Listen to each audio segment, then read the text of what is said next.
What Wanda Mallen and husband Gary Vincent have accomplished over 25 years on their 2-acre property in Fallbrook, California, is a must-see for any succulent enthusiast. I'm Debra Baldwin, author of 3 books about succulents.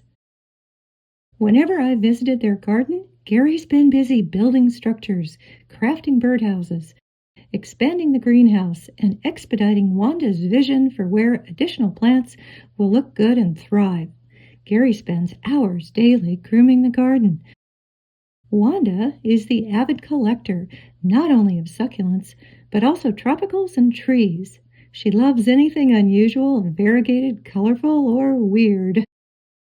Wanda researches plants, knows their botanic names, understands them intuitively, and draws on decades of hands-on experience. It's always a treat to come. Thank you.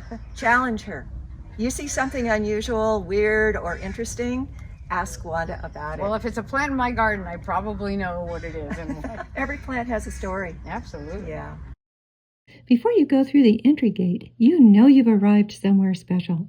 Here, a colony of Agave lophantha quadricolor flows around Agave perii truncata. Rock top dressing has both ornamental and practical purposes. Boulders and dry creek beds that flank the driveway follow the terrain's natural drainage. Sun-loving succulents include agaves, dazzlerians, aloes, and cacti. Expect the unexpected, like this striated and variegated agave americana. Near it are Cyphostemma, Aloe elgonica, and Aloe aculeata. And here's a perfectly symmetrical Medusa euphorbia. Another that's partly crested, and a euphorbia oozing over a rock. In spring, Wanda and Gary welcome garden clubs and local affiliates of the Cactus and Succulent Society of America.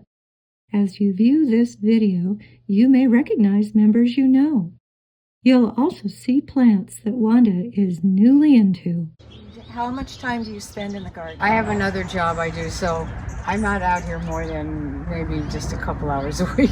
Wanda is the primary designer, so she will gesture and make a comment to Gary, who immediately builds a greenhouse. Well, it didn't happen overnight, but we have a lot of DG here. So in order to plant all these trees, Gary had to plant them with the jackhammer. But DG is good in the sense that it does have good drainage. Yeah. And most of these trees have been here at least 20 years. Shade is so important. Yeah. Your yard is also an arboretum. I don't just like succulents. There's so many other things to like. Palms, I like Australian things for sure. Tropicals. Oh, there's so much else. All the trees are leafing out now. It's a desert willow. And you see the blooms are about to come out. And this has the most gorgeous blooms. They look like orchids. It's called Timeless Beauty. It's just incredible. I'm not really a flower person, so that's a bonus. This area, when glimpsed from afar, makes people want to see and explore it. It includes Talavera pottery and birdhouses made by Gary. The rat-tail cactus is Dizocactus, formerly Aporocactus, flagelliformis, and this shell planter holds a beautifully stressed Gasteria acinacifolia. The winter, they get no sun at all. Rained on, you'd think they'd all rot out. No, they're fine. I'm really amazed by that, to tell you the truth. Because these are sun plants. What was here before you put in the mangaves? It's all hectares. They went nuts. They were completely covering them. Left some in just to give it some structure, and they kind of have a similar rosette shape. Dickeys are typically orange or yellow. And then the hectares are usually much more insignificant, tiny flowers, green or white. Is the inflorescence going to get any more? This is probably it. I did just fertilize the mangaves because I got some more that are real small. I'm trying to get them going. But normally I probably wouldn't do that. There's room between them because they're going to get big. Jody, you know Jody. Is that where that one came from? She gave me that pup. Oh, That's a big pup. that's a big pup. Queen for a day. Look at this croton with the white and green. These are related to euphorbias, or they're considered? They're in the family, Ah. Euphorbiaceae. New ones I got from Tom are more special, and I'm going to be a little more protective of them. Tom Piergrossi? Yeah. Oh. Because he's got a lot, and you just can't get them here. You can get the most common ones, and that's it. Near the entry to the greenhouse is a narrow bed showcasing small aloes, including hybrids, and this Aloe nobilis variegata, which is striped with red as well as yellow. The small-leaved, dark red succulent in bloom is Crassula pubescens. It's very inspirational. Gives me ideas for what to do in my backyard. In-ground landscaping. Yes, I love how there's zero grass here. I know, That's right? the best part. There's not even a weed. I know. I Yeah. don't know how she does it. I say they all get watered the same. Once a week, they get fertilized once a month, and that's that. They seem to be okay with that. So if we see it here, it's easy to grow. I think so. Tell you, if leaves are falling off and they're burning, it tells you you're in too much sun or whatever. Wanda's latest addiction are hoyas, vining succulents found throughout southern Asia and islands of the western Pacific. Their waxy star-shaped flowers are joined together like the spokes of an umbrella. Fertilize your hoyas. Once a month. It's actually called Hoya fertilizer. It's a little green bottle liquid. Mix it with water. They just keep blooming from the same peduncle. Where's the peduncle? What it comes this out of. part, So this- before it even flowers. Yeah, so see how this is? Just a little swollen nose. Mm-hmm.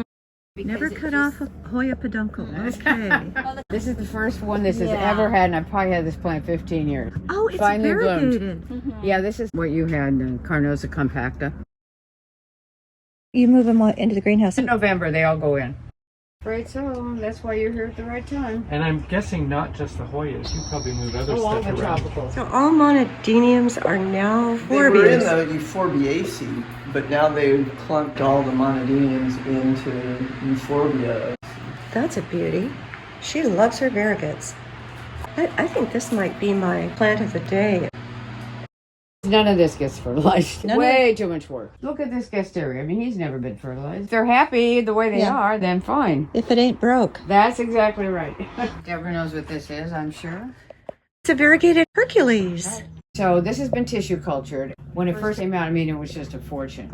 So 150 is still a lot, but it's a 5-gallon plant. It can be 12 feet. All right, so Oh, okay. it's going to be a while. Yeah. Wanda manicures her plants. Well, of course. We're looking at my euphorbia collection of smaller, preferably crested and monstrose types of euphorbias. And there's really quite a large selection of those. And I just think they're so charming and just fun. And I can put a lot of plants in a small area. Every plant is showcased in a pot that goes well with it. I think a lot of what you do is intuitive.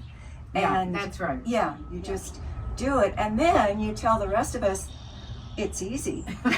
Well, it is easy for me. It's fun. Not only easy, but it's fun. It comes naturally to you. There you go. I love a little obesa. Yeah. I love the offsets. Personality. That's Yeah. what these plants have. As long as the pots are beautiful from an artist, Yeah. it's going to look good. Artist designed one-of-a-kind pots. Yeah. Down here you've got a fabulous aloe castellonia and just the right light. I have scorched this and Oh, I have really? given it so much shade that it didn't bloom. But you've got this ideal microclimate here. They're plexiglass over lattice. So the plants don't get soaked in the wintertime. And the rain, it's canted just enough that the rain is gathered in a gutter here. So That's this is all Gary's design. Oh, yeah. He figures all that out. Yeah. We all need a Gary. Yeah. Dwarf aloes and Haworthias And Gasteria. and Gasterias that lend themselves to pots. When we first moved here, we'd have at least 20 days of frost below freezing. Then it gradually, the last 3 years, has gotten fewer and fewer, and last year we had only one. Maybe once a month I'll give them a little squirt. Pretty much leave them dry in the winter. And then we continue into the more tropical succulents in this area. Ripsalis, the tropical cacti from South America. Yeah. And then we're also segueing into bromeliads and other plants that like those same cultivation. So the bromeliads came first. Yeah.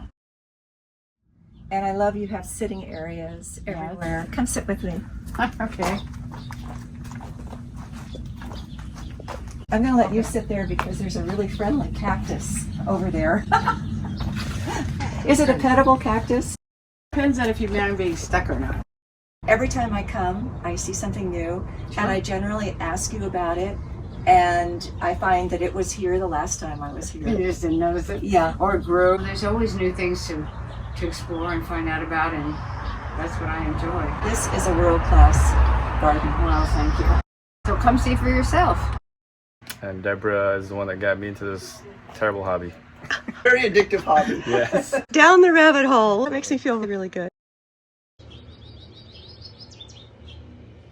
We sat in here at the end of our day when it was hot, and we just sat here. And Yes, a lot of cooled people. off. Some Yeah. people say this is their favorite part of the garden.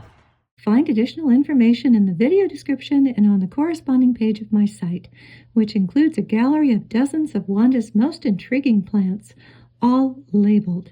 Do subscribe to my channel, enjoy my past videos, and visit my ad-free site for extensive illustrated info on every aspect of succulents.